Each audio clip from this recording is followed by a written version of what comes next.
بود اما به توپ نرسید.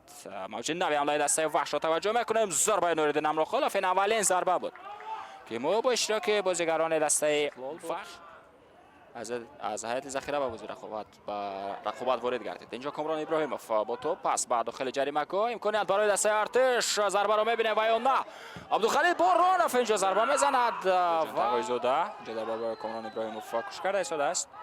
پس ضربه و گل نوریدین امرخالف بالاخره کار خود را میکنه در قسمت آخری نیمه اول بازی. در دقیقه 44 رقابت حساب را باز میکند. ضربه به سمت دروازه بود، ضربه راست و دمیترو فاستوف نظرف پس به پرویز بابو نظرف ضربه پرویز و اینجا باز هم نزدیک می شود. پس به داخل جریمه گاه نوریدین امرخالف ولی که در آخرین فرصت اینجا سفرمت غفارов به سمت سرگی اسکانیان امکانیت برای زدن گل دوم برای دسته وحش. پس به داخل جریمه گاه امکانیت نوبته و باز هم نوریدین امرخالف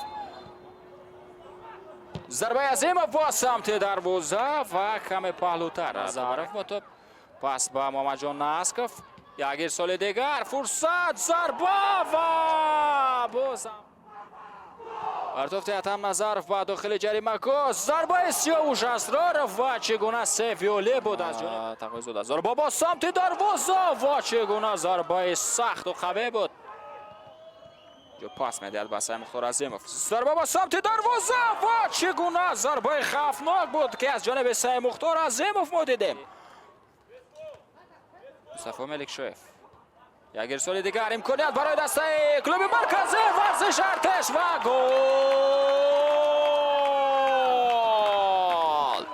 اعظمجان علیف بالاخره در دقیقه آخر اضافه کرده داور با وقت اساس سخن خود را میگوید. واقعا هم اولین امکانیت بود برای این بازیگر برای اعظمجان علیف و از این فرصت به وجود آمده آنها توانستند که خوب و با ثمر استفاده برند.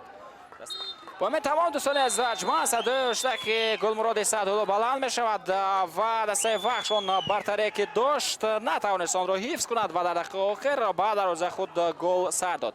باز امروز هم میان دسته کلوب مرکزی ورزش ارتش و وحش در دوره رقابت‌های دوره 14 لیگ عالی به حساب 1-1 به انجام میرسد. گل دسته وحش در دقیقه 44 از جانب